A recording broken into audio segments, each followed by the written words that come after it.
So hello aspirants, in this lecture of current affairs, we are going to see the subsequent current events, the subsequent burning topics which were there during June 2022.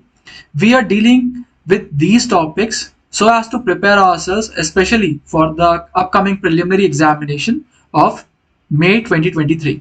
So let's start. The first topic is your Interpol.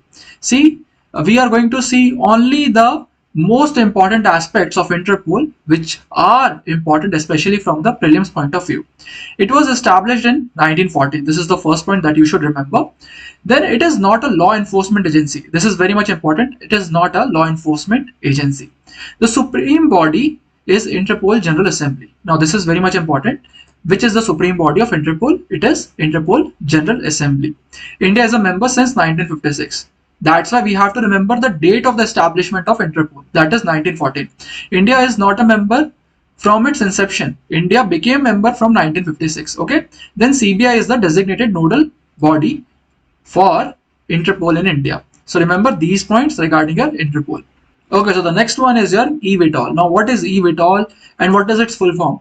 The full form is electrical vertical takeoff. Okay, electric vertical takeoff. Now this particular terminology comes for your aircrafts. Okay, so this is very much important. At least we should know where eVTOL comes. So eVTOL is associated with your aircrafts. The aircraft uses electric power to hover, take off and land vertically. Such sort of aircrafts are called as eVTOL. Then it uses distributed electric propulsion technology. This is also important. What sort of technology does eVTOL aircrafts uses? Electric propulsion technology. Recently, the Indian government, in order to enhance the urban mobility, they have brought a proposal to establish the eVTOL manufacturing capacity in India. So that's why it was there in the current affairs news. So next is your coal. Let's understand certain important aspects regarding coal. So what are the top 5 states of India which comes for the production of coal? The first one is your Jharkhand, second one is your Odisha, third one is Chhattisgarh, fourth is your West Bengal and fifth is your Madhya Pradesh. At least remember or try to remember the top 3 states, because it can happen that UPSC will give you a question in the prelims examination regarding which state comes first, second and third in the production of coal in India. Then the top leading producer in the world. Which are the or which countries are the top leading producers for coal in the world? So the first one is your China, second one is your United States America, third one is Australia, fourth is Indonesia, fifth is India.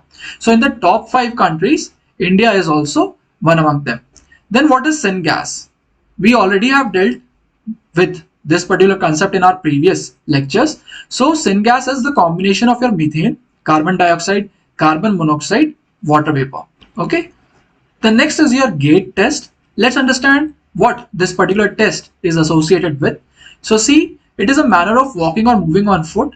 This test comprises of how a person is generally walking, because for every person the style of walking is different. So this particular test deals with your manner of walking or moving on the foot.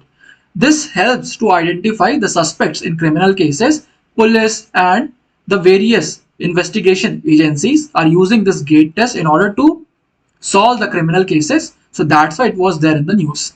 The next is your fishing cat. The IUCN status is endangered. It is majorly found in your West Bengal and Odisha, and Chilka Lake is very much famous, especially for your fishing cat. In June 2022, the government of India was bringing this census for fishing cat. That's why it becomes very much important. What is the IUCN status where actually the fishing cat is found?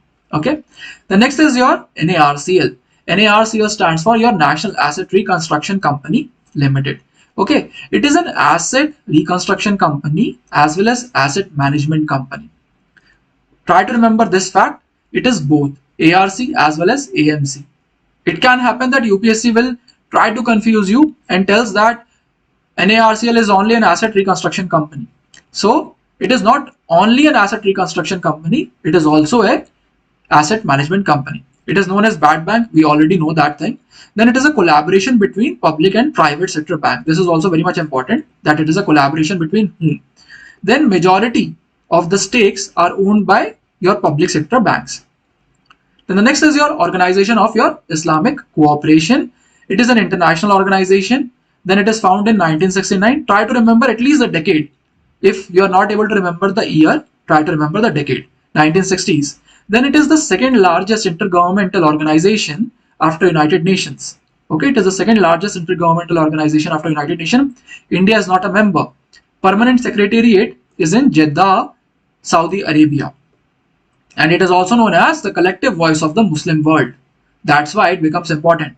It is known as the collective voice of the Muslim world. It is the second largest intergovernmental organization after United Nations. The next is your Sabandar.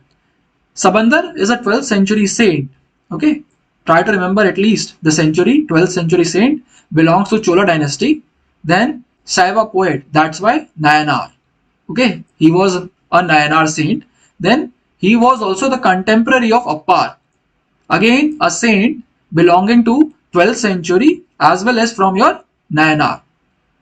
Then he is one of the Muvar. Now, what is a Muvar?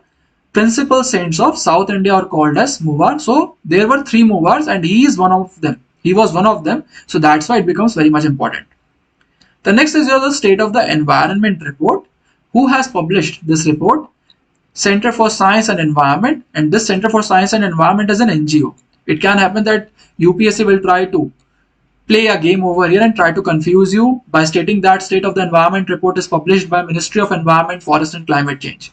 So try to remember State of the Environment report is published by your Center for Science and Environment, which is an NGO. Then LIFE. LIFE stands for your Lifestyle for Environment. It is given by the Indian Prime Minister. And when our Honorable Prime Minister has given this concept during the United Nations Framework Convention on the Climate Change Conference of Parties 26, that is called also known as your Glasgow Summit. Okay, so during Glasgow Summit, that is Conference of Parties 26, our Honorable Prime Minister has given this particular concept of LIFE. And what is its aim? What the LIFE aims for? So it wanted to create individuals which are pro-planet. And that's why the name pro-planet people, or P3. So P3 is again a concept which is associated with your life. So try to remember this thing. Next set of current affairs we will deal in the next lecture. Thank you.